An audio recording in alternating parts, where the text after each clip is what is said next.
Shalom saudara-saudara yang dikasih oleh Tuhan, pengharapan dalam hidup kita selalu ada.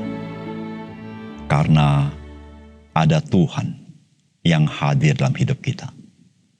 Dialah Yesus Kristus, Sang Immanuel, Allah beserta kita. Salam jumpa dalam program Tuhan adalah Gembalaku. Saudara, dapatkah kita membayangkan dunia yang tanpa adanya Tuhan yang berdaulat dan berintervensi?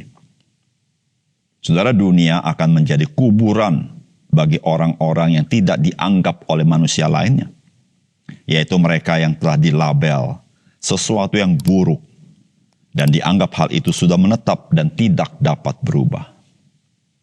Tanpa Allah, maka tidak ada kejadian yang sifatnya supranatural. Semuanya natural. Namun yang benar adalah bahwa Tuhan itu ada dan Dia hadir. Dia tidak perlu diadakan dan tidak perlu dihadirkan oleh siapapun. Oleh karena itu, saudara, kehidupan kita masih punya pengharapan. Walaupun manusia tidak dapat diandalkan dan tidak dapat dipercaya. Tuhan Allah mau kita mengenal Dia dengan kedatangan Yesus Kristus ke dalam dunia 2000 tahun yang lalu. Keberadaan Kristus itu kekal. Dalam perjanjian lama, Ia sudah menampakkan diri dalam bentuk teofani kepada tokoh-tokoh perjanjian lama. Dan pada waktu Tuhan, maka Ia datang agar kita boleh mengenal Tuhan dan menerima keselamatan yang kekal di dalam Yesus Kristus. Saudara, mari kita membaca Hakim-Hakim pasal ke-13. Orang Israel melakukan pula apa yang jahat di mata Tuhan. Sebab itu Tuhan menyerahkan mereka ke dalam tangan orang Filistin 40 tahun lamanya. Pada waktu itu ada seorang dari Zora, dari keturunan orang Dan, namanya Manoah. Istrinya mandul, tidak beranak. Dan malaikat Tuhan menampakkan diri kepada perempuan itu dan berfirman kepadanya demikian. Memang engkau mandul, tidak beranak, tetapi engkau akan mengandung dan melahirkan seorang anak laki-laki. Oleh sebab itu peliharalah dirimu, jangan minum anggur atau minuman yang memabukkan, dan jangan makan sesuatu yang haram, sebab engkau akan mengandung dan melahirkan seorang anak laki-laki. Kepalanya tak akan kena pisau cukur, sebab sejak dari kandungan ibunya anak itu akan menjadi seorang nazir Allah. Dan dengan dia akan mulai penyelamatan orang Israel dari tangan orang Filistin. Kemudian perempuan itu datang kepada suaminya dan berkata, telah datang kepadaku seorang abdi Allah yang rupanya seperti rupa malaikat Allah, amat menakutkan. Tidak kutanyakan dari mana datangnya, dan tidak juga diberitahukannya namanya kepadaku. Tetapi ia berkata kepadaku, engkau akan mengandung dan melahirkan seorang anak laki-laki.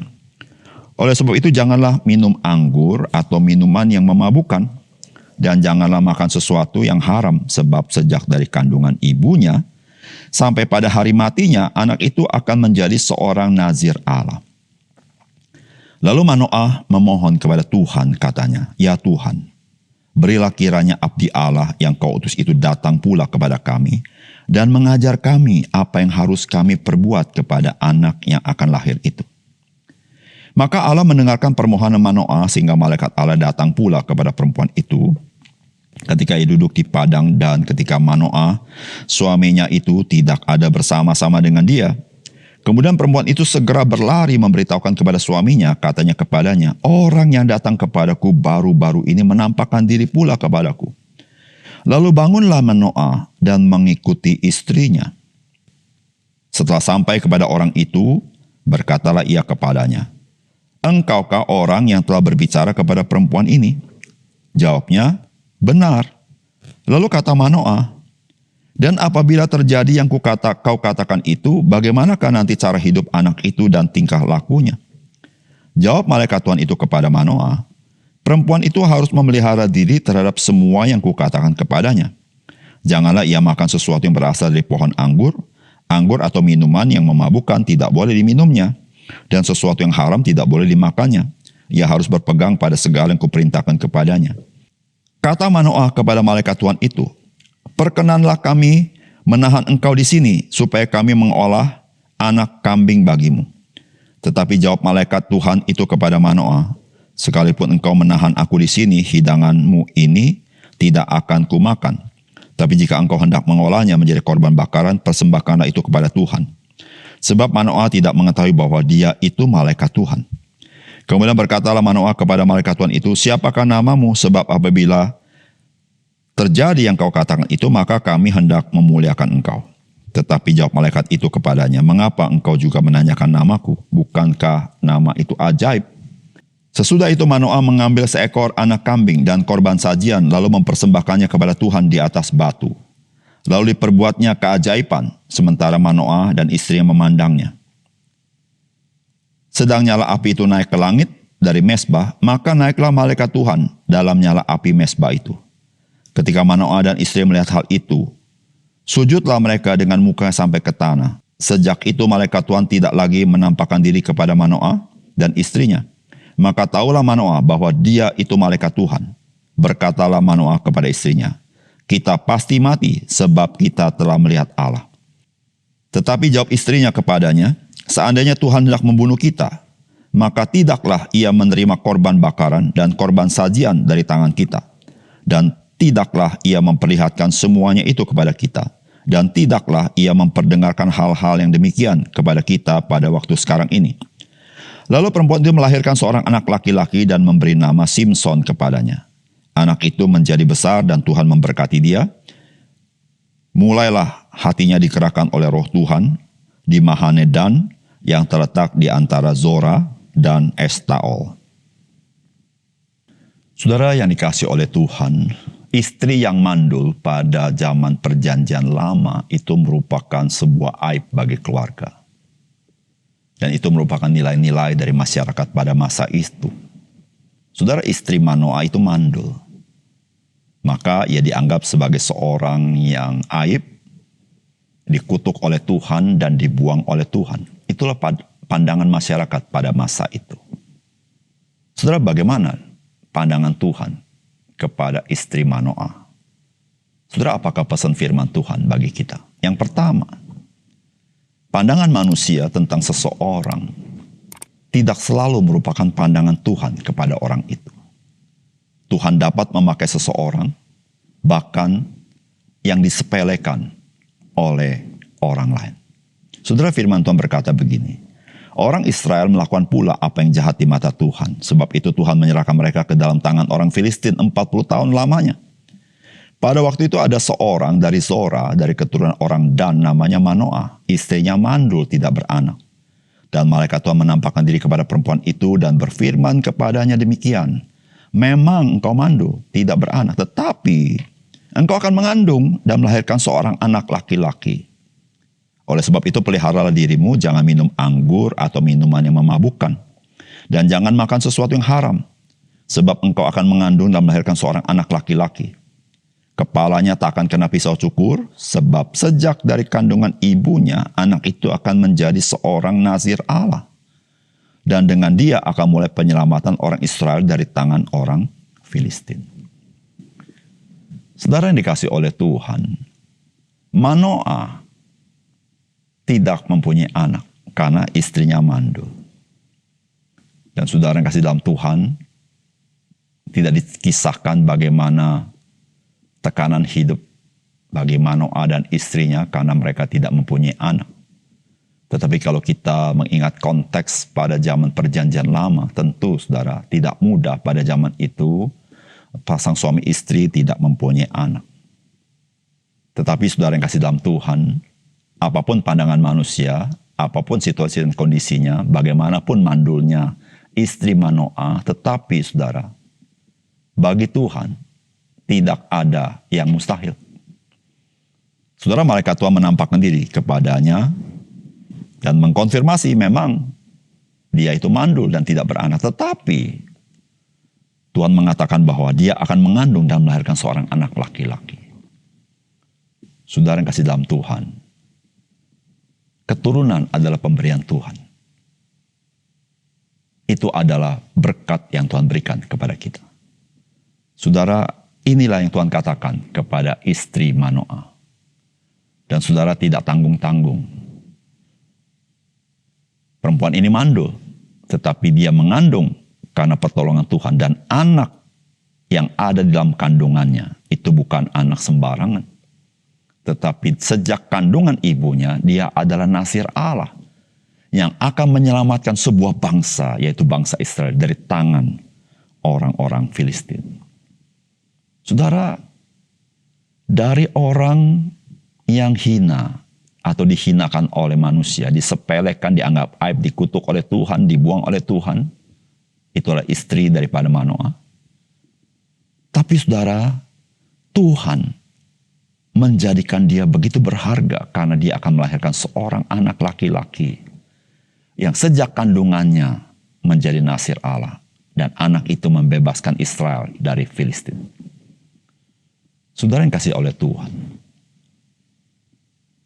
seberapapun manusia di dunia ini, tidak ada pintu pengharapan dari siapapun yang di muka bumi.